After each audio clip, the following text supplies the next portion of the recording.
Welcome back dear students. तो आज मैं आप लोगों के साथ हूँ क्लास 7 का न्यूट्रिशन इन एनिमल चैप्टर से। आज जो हम लोग पढ़ने वाले हैं डाइजेशन इन ह्यूमन। तो डाइजेशन इन ह्यूमन के बारे में मैंने पिछले वीडियो में बात किया था। आप ऊपर दिए गए लिंक में आप देख सकते हैं। तो आज मैं बात करने वाला हूँ कि डाइजेशन में बहुत सारे प्रोसेस होते हैं।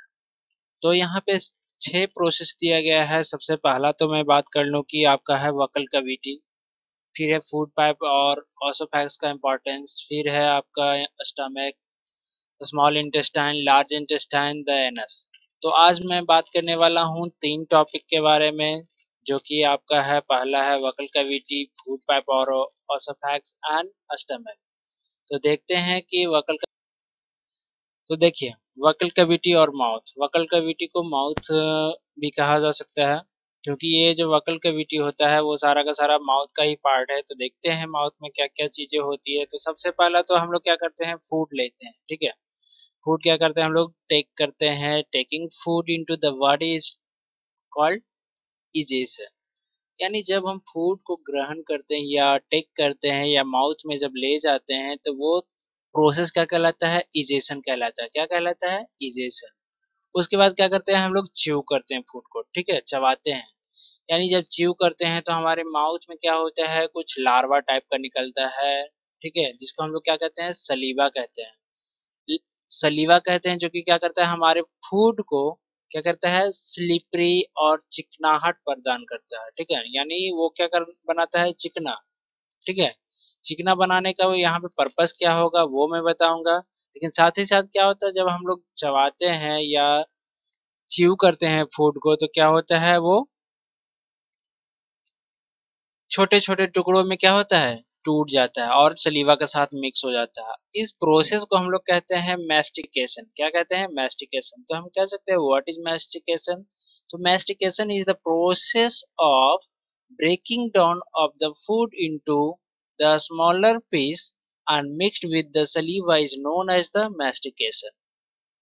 अब आगे बात करते हैं कि माउथ में क्या होता है, हमारा सलिवरी ग्लैंड होता है, जो कि क्या करता है, सलीवा सिक्रीट करता है। उसी में क्या होता है, सलीवा जो सिक्रीट होता है, सलीवा किसके साथ मिक्स हो जाता है, फूड के साथ। और सलीवा क्या करता है, फूड को जो हम लोग खाते हैं, फूड को क्या करता है, तोड़ता है। ठीक है, क्या करता है, ब्रेक करता है। किस चीज में ब्रेक करता है, तो स्टार्च। स्टार्च जो होता है हमारे फूड में, उसको शुगर में कन्वर्ट करता है। ठीक है, इन सारी चीजों के बारे में बात करते हुए हम देख रहे हैं कि हमारे माउथ में क्या होता है, तीत होता है। ठीक है, तो तीत का भी मैंने यहाँ पे इम्पोर्टेंस और उसके बारे में मैंने बता दिया है कि तीत कितने तरीके का होता है और तीत का क्या क्या फंक्शन है उसके बारे में। तो तीत को अगर बात करें तो तीत को 2 पार्ट में बांटा गया है, या तीत को 2 तरीके का तीत होता है। एक जो बचपन में होता है उसको हम लोग मिल्क तीत कहते हैं। यानी वो ऐसा तीत होता है जो कि फर्स्ट टाइम ग्रो करता है और इनफैंसी के दौरान, यानी छोटे बच्चे के दौरान, छोटे जब आप 4-5 साल के होते हैं तो उस समय जब बच्चे, उस समय का जो तीत होता है वो कैसा होता है, मिल्क तीत होता है। The age between the 6 to 8 years, यानी जब आप 6 से 8 साल तक के जब उम्र में होते हैं तो उस समय जो तीत होता है वो क्या होता है, मिल्क तीत होता है।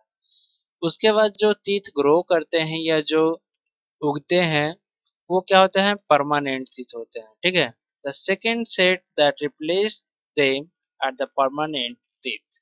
यानी जो बचपन में जो दांत टूट जाते हैं उसके बाद जो दोबारा उस पे दांत उगते हैं वो क्या होता है, परमानेंट टीथ होता है। ठीक है, परमानेंट टीथ में last through out the life.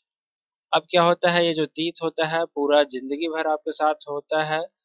Last में जब आप ओल्ड एज में चले जाते हैं तो उस समय आपके दांत गिरने शुरू हो जाते हैं। ठीक है, तो ये तब तक आपके साथ रहता है।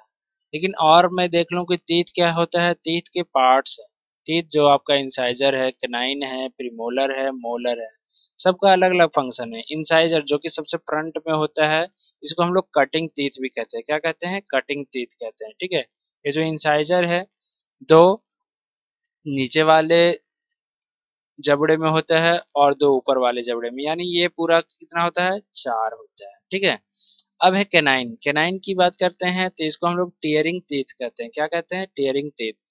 2 लेफ्ट साइड में, 2 राइट साइड में। ठीक है, अब यानी दो दो करके यानी एक जबड़े में यानी कितना हो जाता है, 4 हो जाता है। तो यानी दो जबड़े में आपका 8, यानी केनाइन कितना होता है, 8 होता है। ठीक है।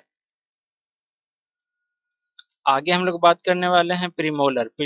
प्रीमोलर भी दो दो यानी 4 होता है एक में, तो दो में कितना हो गया, 8। अब लास्ट में आते हैं मोलर, जिसको हम लोग ग्राइंडिंग टीथ, ये दोनों को ग्राइंडिंग टीथ कहा जाता है। क्या कहा जाता है, ग्राइंडिंग टीथ, यानी ये पीसने का, यानी बहुत ही छोटे छोटे टुकड़ों में कन्वर्ट करने के लिए इस टीथ का ये इस्तेमाल होता है, यूज होता है। और ये कितना हो जाता है, मोलर की बात करें तो मोलर 3 और 3 6, 6 एक तरफ नीचे होता है तो 6 ऊपर यानी 12, यानी टोटल अगर ग्राइंडिंग टीथ की बात किया जाए तो कितना हो गया, 20 हो गया। ठीक है। अब आगे बात करते हैं। आगे है हमारा, आपने कभी कभी देखा हो कि हिचकी आती है, ठीक है, और लगता है कि गले में कुछ फंस गया, तो वैसा क्यों होता है, ठीक है। तो हिकअप क्यों आता है और ऐसा कहीं क्यों लगता है कि हमारे गले में कुछ फंस गया है, तो उसके लिए आपको समझना है। यहाँ पे हिकअप जो होता है, कोकिंग सेंसेशन जो होता है, फूड पार्टिकल्स के इंटर के दौरान होता है। ठीक है। अब फूड पार्टिकल्स इंटर कहाँ करता है, तो फूड पार्टिकल्स ऐसे है, आपको जाना चाहिए फूड पाइप में, लेकिन फूड पाइप और बाइंड पाइप दोनों एडजेसेंट होते हैं, लगातार सटे हुए होते हैं। ठीक है। तो क्या होता है कि कभी कभी जब हम जल्दी में खाते रहते हैं तो क्या होता है, फूड पार्टिकल्स फूड पाइप में ना जाकर क्या कर चला जाता है, वाइंड पाइप में चला जाता है। वाइंड पाइप में जाने के कारण क्या होता है कि उसमें से जो वाइंड आता जाता रहता है, यानी जो एयर ब्लो करता रहता है, हम लोग इन और आउट, इनहेल और एक्सहेल करते रहते हैं, उसमें क्या होता है, एक रुकावट उत्पन्न हो जाता है। रुकावट उत्पन्न होने के कारण क्या होता है, यहाँ पे हिकअप होता है। ठीक है।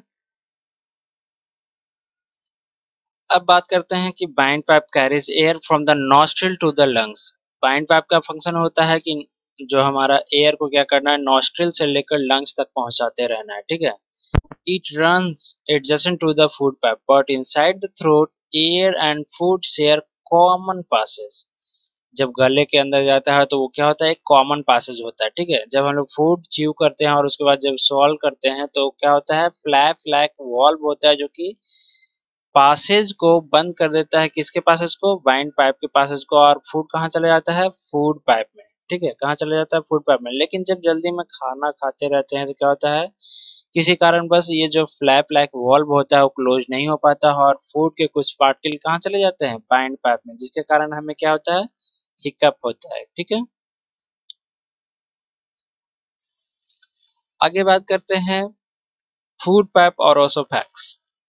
फूड पाइप और ओसोफैक्स के बारे में तो दो, swallowed food, the swallowed food passes into the food pipe or oesophagus. Food is pushed down by the movement of the wall. Actually this movement takes place throughout the alimentary canal. अब यहाँ पे देख लीजिए, ये आपका क्या है, food pipe है। ठीक है। ये क्या है, फूड पाइप। यहाँ से आपका फूड क्या होता है, डाउनवर्ड क्या होता है, मूवमेंट करता है, और कहीं ना कहीं क्या होता है, जो एलिमेंट्री कनाल होता है इसको पुश करता है। ठीक है। क्या करता है, पुश करता है, और इसको कहाँ पहुंचाता है, स्टमक में पहुंचाता है। कहाँ पहुंचाता है, स्टमक में। ठीक है। अब बात करते हैं स्टमक के बारे में।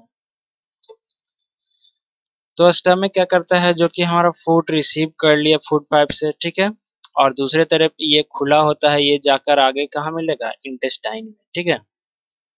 तो ये जो दूसरा पार्ट है, ये पार्ट से जो आपका फूड इंटर किया, ये है स्टमक।